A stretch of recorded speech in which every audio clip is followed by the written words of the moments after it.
We have some major rumors to get to on a potential Jalen Carter contract extension. It could be a massive one for Howie Roseman and the Philadelphia Eagles. And then we're going to do some draft talk here on the show because the Eagles' top 30 pre-draft visits are very telling. And there's a history behind how Howie Roseman likes to do things and what it could end up leading to in the 2025 NFL Draft. You're watching Philadelphia Eagles Now by Chat Sports. My name is Chase Sr. Hope everybody out there had a fantastic weekend, and happy Monday, everybody. Go Birds. We're 32 people away from 117,000 subscribers. If you want Eagles shows coming your way here on YouTube every single day year-round, lock us in and subscribe today.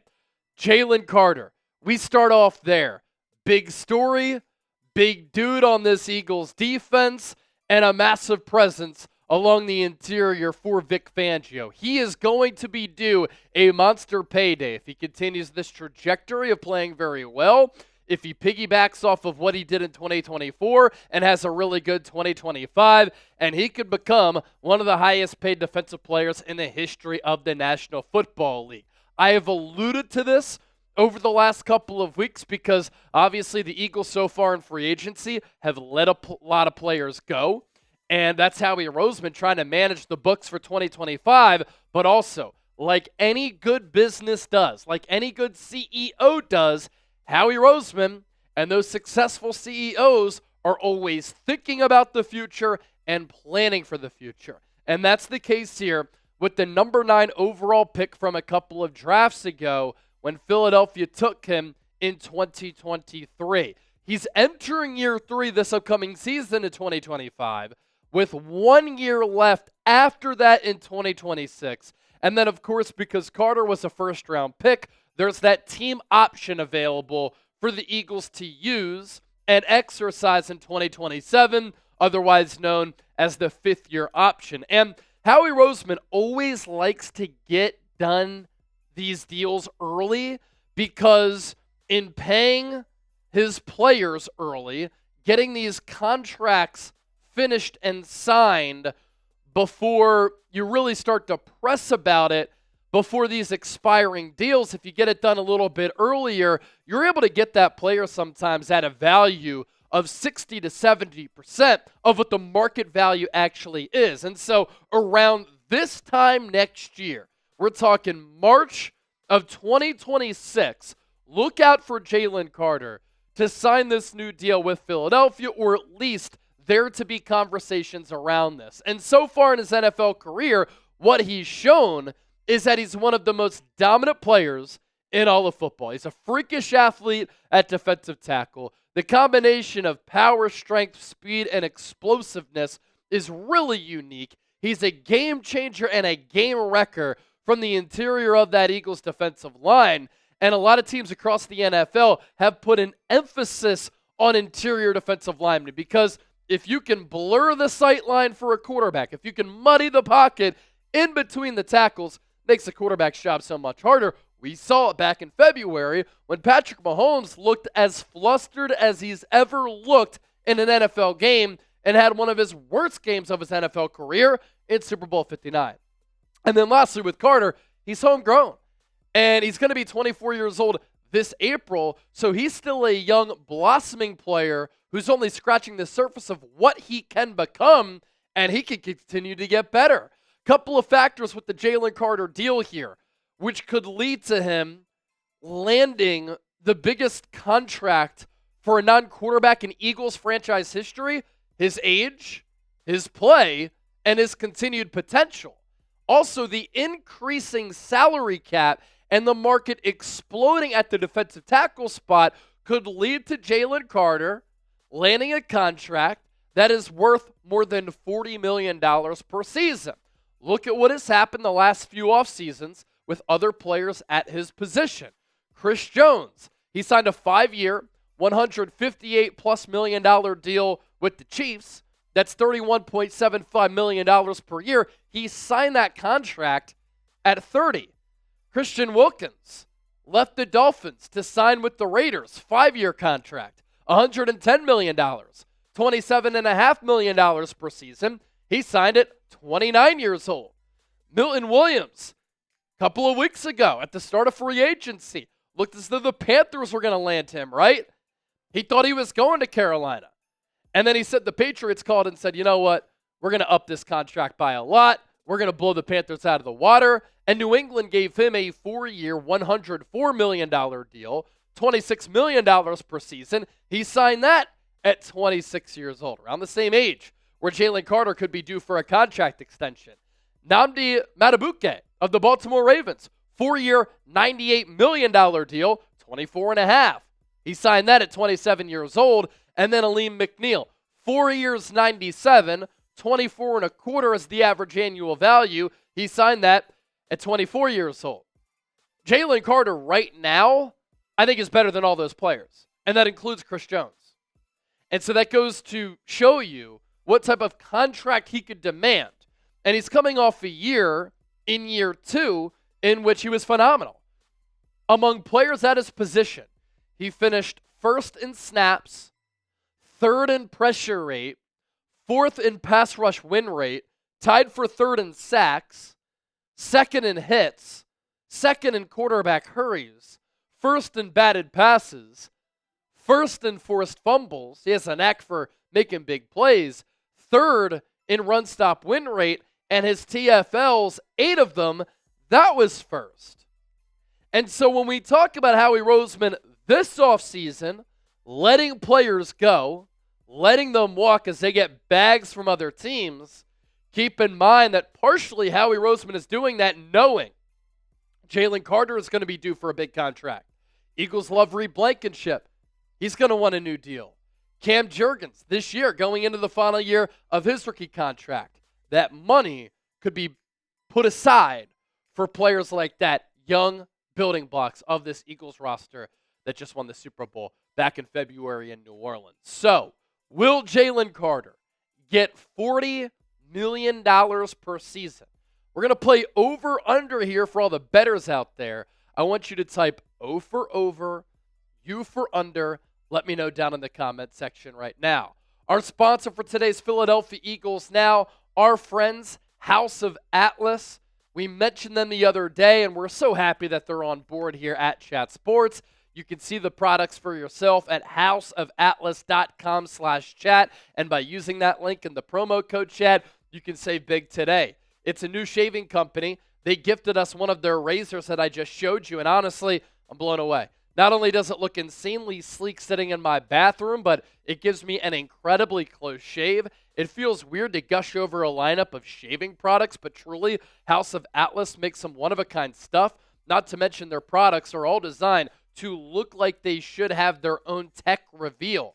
First of all, this Atlas razor, it looks awesome, sleek design, easy to hold and maneuver, nice weight to it. I got the blue one. The blade head has 5 US-made stainless steel blades that glide right through your facial hair, has a high-performance serum strip that's infused with ingredients like aloe, vitamin E, and shea butter, which reduces irritation and helps prevent ingrowns. Their aftershave, awesome too, is part of the package that they sent us. Doesn't burn like old school aftershave, but it does have a nice cooling sensation, and it smells really good for your girl or your significant other. So now, for a limited time only, they're offering 15% off your first order when you purchase any razor kit and the before and after set, which includes the Precision Shave Cream and Calming Aftershave. Use that code CHAT at houseofatlas.com. That's houseofatlas.com/chat. Promo code CHAT for 15% off your new razor kit and before and after set. Stop wasting money and time on shaving products that don't look good, aren't effective, they cost too much. Visit houseofatlas.com/chat today. Trust me, you'll love it as much as I do. We'll put that link down below in the comment section and in the description of today's Philadelphia Eagles. Now, thanks to House of Atlas for making today's show possible. All right, so the back half of the show here. Let's do some draft talk here on today's Philadelphia Eagles now. Chase Sr. here with you. Thanks for hanging out here with us and supporting the channel. And what I want to get to is some really interesting Eagles draft intel, because the Eagles are/have hosted multiple offensive linemen on top 30 pre-draft visits going into the 2025 NFL Draft, which this year is taking place in Green Bay, Wisconsin, and it's going down at the end of April. Why this is significant here? Because since Howie Roseman took back control of the front office after Chip Kelly sent him out of the building pretty much, pre-draft visits have been an indication of Philadelphia's first-round interest. Here are players here who have been selected by the Eagles in the first round, and whether or not they have had pre-draft visits with the Eagles or not. Carson Wentz visited the NovaCare Complex in 2016. Eagles took him out of North Dakota State. In 2017, Philadelphia drafted Derek Barnett out of Tennessee. He, too, was on a pre-draft visit to Philadelphia. In 2018, the Eagles traded out of the first round, so no first-round pick right there. In 2019, Andre Dillard did not attend a pre-draft visit with the Eagles, and the Eagles still took him in that first round out of Washington State, ended up being a huge bust. Jalen Reagor did make his way to Philadelphia from TCU for a pre-draft visit in 2020. Devontae Smith was drafted by the Eagles in 2021, partially because Howie was trying to make up for taking Jalen Reagor over Justin Jefferson. Smitty was coming off a Heisman Trophy winning season. There were no visits allowed then because of COVID-19. How far we've come, how crazy that time was. Jordan Davis, pre-draft visit, Eagles took him. Jalen Carter and Nolan Smith made their way from Athens, Georgia to Philadelphia for pre-draft visits. Howie Roseman took Carter at 9, Nolan Smith at 30. Pivotal players for the Eagles winning the Super Bowl last year. And then Quinyon Mitchell last year. He was on a pre-draft visit with the Eagles, and the Eagles loved him coming out of Toledo, more than 40 pass breakups his final 2 years in college, and they took him with the 22nd overall pick. So that's 7 of 9 first-round picks since Howie Roseman took back control of this front office who have been to Philadelphia on pre-draft visits, who the Eagles have ended up taking in the first round. That rounds out to be 77%. And so these 4 players here have or are going to take pre-draft visits to Philadelphia to meet with Howie Roseman, Nick Sirianni, this coaching staff, and Jeffrey Lurie. Josh Conerly, offensive tackle out of Oregon. Marcus Mbow, offensive tackle out of Purdue. Anthony Belton, offensive tackle out of NC State. And then Iowa State's own Jalen Travis, who is also an offensive tackle. And we're going to go through all of these players and what they have to offer. But I do want to ask you this. I want to gauge where everybody is at going into draft time. Which position do you want the Eagles to draft in the first round?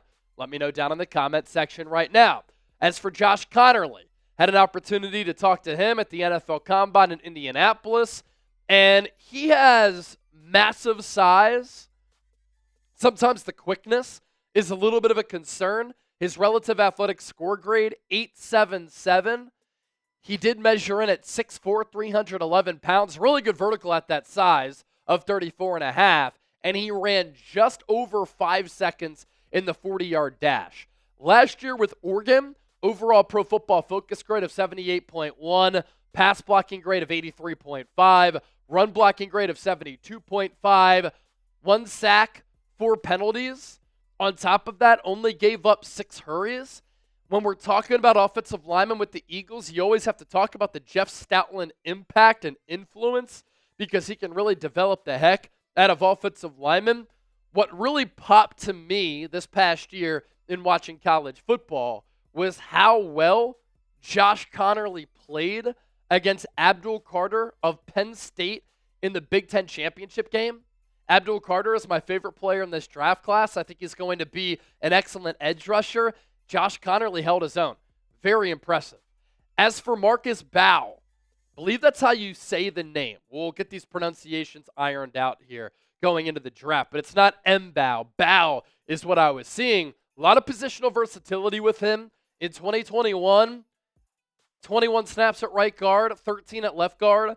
In 2022, 647 snaps at right guard, 63 at right tackle, and then his final 2 years, 446 snaps at right tackle in 2023, and then 658 snaps at right tackle in 2024. He did give up a lot of pressure numbers in 2024. He didn't grade out all that well. I don't think there's any chance that he will be or should be a first-round pick. Overall grade of 73, pass blocking grade of 68, run blocking grade of 77.2, gave up 3 sacks, and then as we flip the page here, he did give up 21 hurries. So a little bit slow to get into his stance and into his set at the snap of the football. But again, this is a player who maybe the Eagles are looking at day 2, day 3, who they could look at as a developmental piece. Anthony Belton out of NC State. Very intriguing player in this 2025 draft class because he is absolutely massive in size. Graded out pretty well this past year for NC State. Overall PFF grade of 73.7, a pass blocking grade of 87.2. I like the explosion at the line. And as we know, Lane Johnson, Jordan Mailata, this is a Jeff Stoutland thing. They really like that kick step to get into their pass set. Run blocking grade of 69.4. He has some work to do there. 3 sacks allowed, not bad. Has to clean up the penalties a little bit, but only 8 hurries.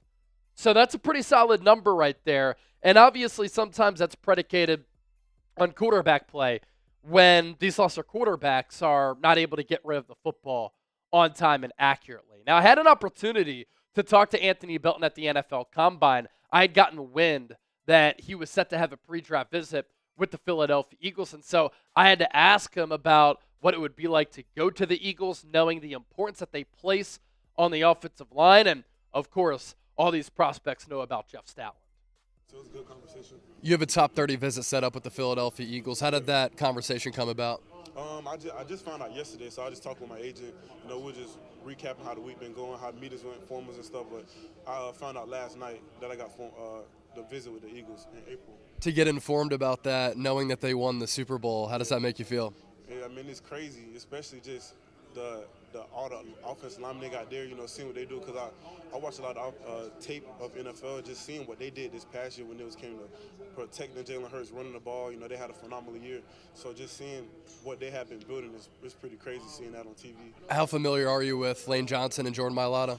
I'm very familiar. We watched a lot with Coach 2J. He's big on watching tape, learning from the best. So I've always watched their tape and just seeing how, because both of them top divisions, so seeing how different things when it comes to pass setting, like a lot of with Lane Johnson, like a lot of him hiding his run tails and stuff like that, his standstill. So just trying to see what they do and try to implement it in your game, really.